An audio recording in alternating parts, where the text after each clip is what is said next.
চীন পৃথিবীর সব থেকে বেশি জনসংখ্যার দেশ।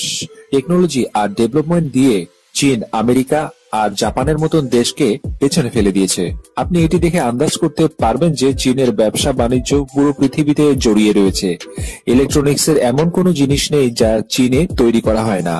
যদি কোনো জিনিসের ডুপ্লিকেট তৈরি করতে হয় অথবা নকল করতে হয় তাহলে চীনের থেকে এগিয়ে কেউ নেই।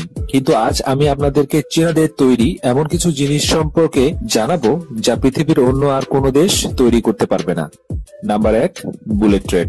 বুলেট ট্রেনের জন্য জাপান সবার চেয়ে এগিয়ে ছিল, তবে বর্তমানে হাই স্পিড বুলেট ট্রেন তৈরি করে চীন সবার থেকে এগিয়ে গেছে। বর্তমানে চীনের রেল নেটওয়ার্ক পৃথিবীর সব থেকে বড় রেল নেটওয়ার্ক। চীনে 600 কিলোমিটার প্রতি ঘন্টার বেগে ট্রেন চলেছে প্রতিদিন। এ কারণে চীনে প্লেনের থেকে বেশিরভাগ মানুষ ট্রেনেই যাতায়াত করছে। Number 2, sky train.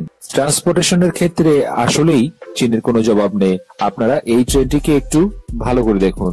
রাস্তার ট্রাফিকের সমস্যা দূর করার জন্য চায়না স্কাই ট্রেন আবিষ্কার করে ফেলেছে। ট্রেনটি দেখে আপনার মনে হবে ট্রেনটি উল্টো চলছে। এই ট্রেন লিথিয়াম ব্যাটারি দিয়ে চলে। এই ট্রেনের বিশেষত্ব হচ্ছে এই ট্রেনের 3 দিকেই কাছে জানালা লাগানো রয়েছে, যাতে এই ট্রেনে ভ্রমণ করার সময় মানুষজন চীনের সম্পূর্ণ ভিউ উপভোগ করতে পারে। পর্যটকরা চীনে এমন টেকনোলজি দেখতে দূর দূরান্ত থেকে ছুটে আসে।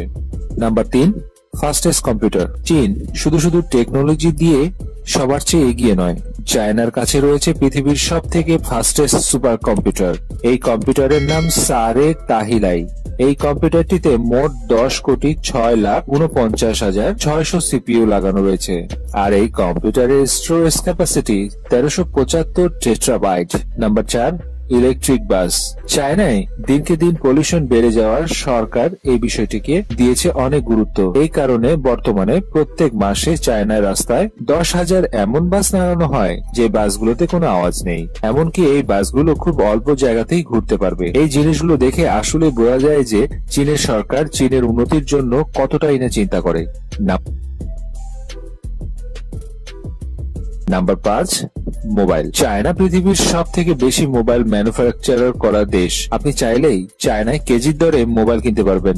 চায়নায় যদি কারো মোবাইল নষ্ট হয়ে যায় তাহলে সেটি ঠিক না করে ডাস্টবিনে ফেলে দিয়ে নতুন মোবাইল কিনে নেয়। ইলেকট্রিক ডিভাইস থেকে শুরু করে বাচ্চাদের খেলনা বানানোতে চায়না পৃথিবীর সবার থেকে এগিয়ে।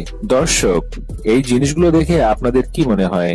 আমাদের দেশ কি কখনো এতটা উন্নতি করতে পারবে? কমেন্ট করে আপনাদের মতামত অবশ্যই জানাবেন। আর ভিডিওটি ভালো লাগলে লাইক দিন এবং বন্ধুদের কাছে শেয়ার করে দিবেন।